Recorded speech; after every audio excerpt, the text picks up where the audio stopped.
Hei sinä, hoitoalan ammattilainen. Juuri sinä.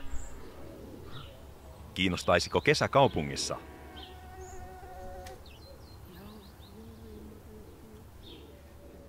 Tuu mukaan.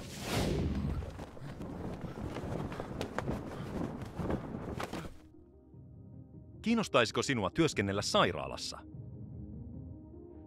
Vai olisiko työ seniorikeskuksessa kiinnostavampi? Ehkä haluat työskennellä vammaispalveluissa. Tai kotihoidossa. Miltäs kuulostaa?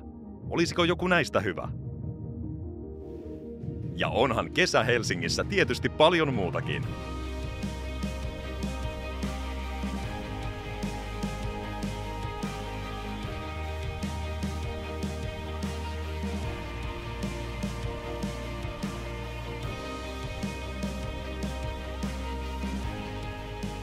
Vietä elämäsi kesä.